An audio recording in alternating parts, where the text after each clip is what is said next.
जय हिंद दोस्तों, आपका स्वागत है आपके अपने channel MSF army news and history पर। आज आपको बहुत ही दुख के साथ बताना पड़ रहा है कि हरियाणा के हिसार जिले के बरवाला क्षेत्र के गांव बयाना खेड़ा निवासी फौजी मनदीप पूनिया शहीद हो गए। शहीद मनदीप पूनिया लगभग 14 साल पहले सन 2011 में भारतीय सेना में भर्ती हुए थे। भर्ती होने के बाद अपनी ट्रेनिंग पूरी कर लेने के बाद 112 टीए बटालियन डोगरा रेजिमेंट में अपनी सेवाएं देने के लिए चले गए। हाल फिलहाल उनकी पोस्टिंग जम्मू कश्मीर के उधमपुर में थी, जहाँ पर वो अपनी ड्यूटी कर रहे थे। शहीद मनदीप पूनिया के परिवार में उनके पिता बलराज सिंह, उनकी माता जो कि गृहिणी है, और उनकी पत्नी रीना और 13 साल की एक बेटी अनुषा और 10 साल का एक बेटा अंशु है। आपको बता दें कि शहीद मनदीप पूनिया हाल फिलहाल जम्मू कश्मीर के उधमपुर में ड्यूटी पर थे, जहां से वो कुछ दिन पहले ही छुट्टी पर आने वाले थे।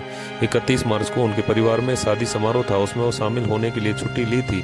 17 मार्च को वो गाँव लौटने वाले थे, लेकिन ट्रेन छूटने के कारण वापस अपने कैंट में चले गए और 18 मार्च को अचानक से उनकी तबीयत बिगड़ गई। आसपास के साथियों ने उन्हें तुरंत ही नजदीकी अस्पताल में भर्ती करवाया गया, जहां पर इलाज के दौरान उन्होंने दम तोड़ दिया और देश के लिए शहीद हो गए। 18 मार्च को दोपहर को सैन्य अधिकारियों द्वारा उनके एक परिवार से संपर्क किया गया और बताया गया कि जवान मनदीप सिंह शहीद हो गए हैं। जैसे ही ये सूचना उनके परिजनों को लगी तो उनके माता पिता पत्नी का रो रो कर बुरा हाल हो रहा था और बेहोश हो रहे थे और पूरे गांव में शोक की लहर दौड़ पड़ी। जैसे ही सूचना आसपास के गांव और रिश्तेदारों को लगी तो उनके रिश्तेदार उनके घर पे पहुंचने लगे और परिवार वालों को सांत्वना देने लगे। उधमपुर से सेना के हवाई जहाज से उनका पार्थिव देह शरीर हिसार लाया गया। हिसार से उनका पार्थिव देह शरीर फूलों से सजे सैन्य वाहन से उनके पैतृक गाँव लाया गया। जैसे ही शहीद जवान मनदीप पूनिया का पार्थिव देह शरीर उनके पैतृक गाँव बयाना खेड़ा पहुंचा तो आसपास से गाँव से लोगों की भीड़ उमड़ पड़ी और मनदीप सिंह अमर रहे के नारे लगाने लगे। पार्थिव देह शरीर उनके घर पे पहुंचने के बाद अंतिम दर्शन के लिए उनके घर के आंगन में रखा गया। अंतिम दर्शन हो जाने के बाद पार्थिव देह शरीर को गांव के ही मोक्षधाम में ले जाया गया, जहां पर सैन्य टुकड़ी द्वारा उन्हें गार्ड ऑफ ऑनर देकर सैन्य सम्मान के साथ अंतिम संस्कार किया गया। जिस तिरंगे में लिपट कर आए थे वो तिरंगा उनके पिताजी को सौंपा गया